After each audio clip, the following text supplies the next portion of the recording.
So welcome to this brief overview of Malwarebytes incident response cloud management system.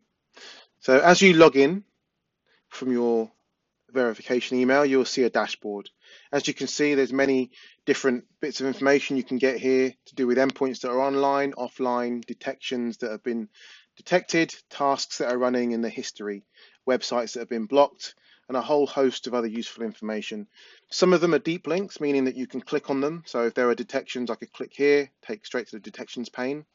Or, as we can see here, I haven't got much data, but the top 10 infected endpoints are listed. This is the one. I would click on it and it would take me straight there. And we're adding to that all the time. So the first thing you might want to do is set up your notifications. So what you'll do is click on your name here. This is me. Go to my account. And under notifications, you can just tick a box to be notified of anything that you want to be notified again. So I would recommend at least when a threat is found, when a threat is quarantined, maybe for administrative purposes if a user is invited or deleted, any commands that have failed, perhaps it might be useful to you. Remember to save your changes. So if we go to endpoints, the next tab down, this shows the endpoints that are online or offline, obviously indicated by the different colors there. And some interesting information. You can get the machine name, the group it's in, and also you can see the groups here.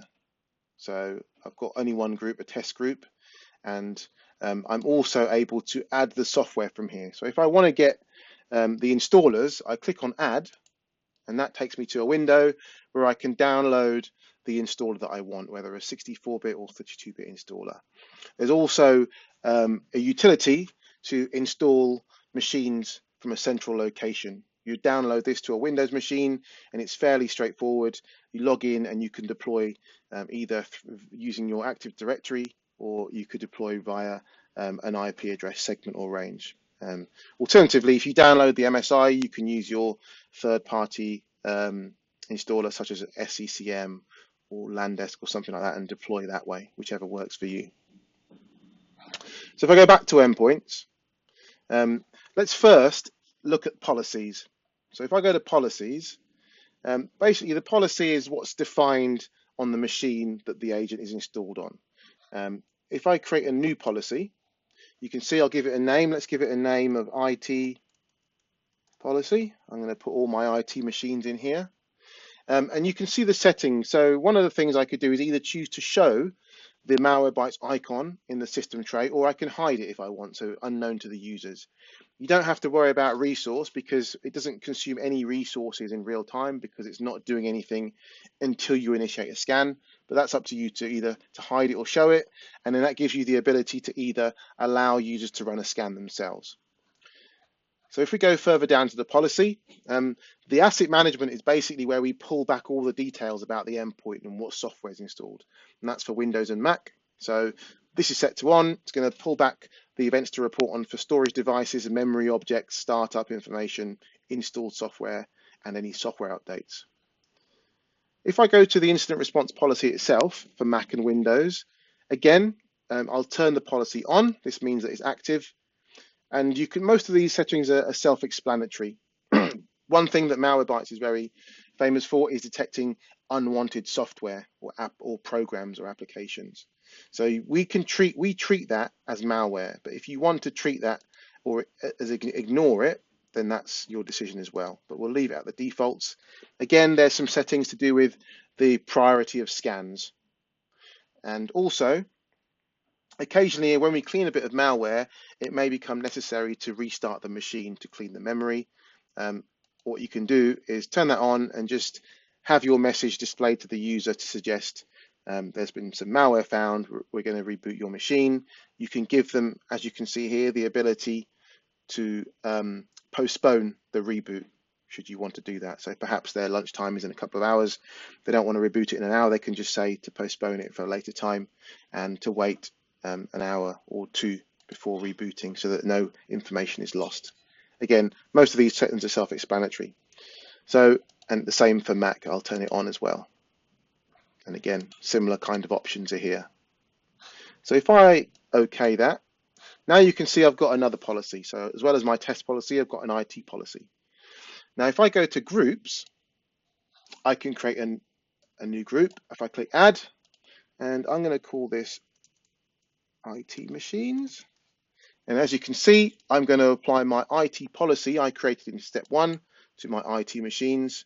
And I can even create a group within a group. So if I, if I want to create IT machines, and then I can have a group within that. I mean, a good example would be a group called fruit, and inside bananas, apples, pears.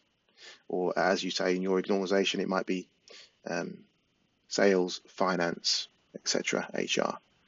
So if I save that, I've now got a group called IT machines with the policy, IT policy applied. And that means any machines I move to that group will have that policy applied to it. So you probably wouldn't need to create too many different groups, but if you wanted to create exclusions for some groups or not for others, or maybe different settings, whether to hide the icon or not, then that allows you to do that. So now if I go back to endpoints, I can see my endpoints here. This machine that's online is in the group called test group. I can now move it, should I wish to my IT machines, save it, and then it disappears. And then of course, it's now in my IT machines group. So that's pretty straightforward and clear. If I click on that machine, we talked about the software inventory, just to show you what that looks like. This shows you every bit of software that's installed on the machine, which is quite useful for asset management, which updates are installed, and what programs are in the startup menu.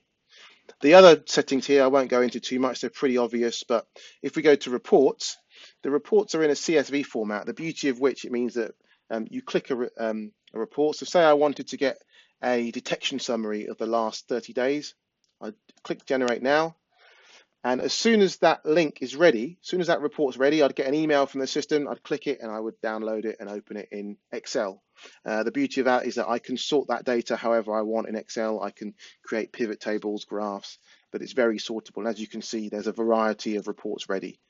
This being a cloud management system, it means whenever we enhance the reporting or change anything, you don't have to do anything, it will just be there. The last thing you can do to show you is exclusions, where the exclusions are. That's pretty obvious. New exclusion, you can exclude a file name, or by a wildcard, or by extension, maybe a registry entry. And users, if you click in users, you can create a new user for your console, set them up, they'll get emailed a link, much like you did, and then they can log in, set their password, and they'll be an administrator just like you. So I hope you found that useful and informative. If you have any challenges, our forums are very good. You can go to support.malwarebytes.com and we'll be able to help you. Thank you.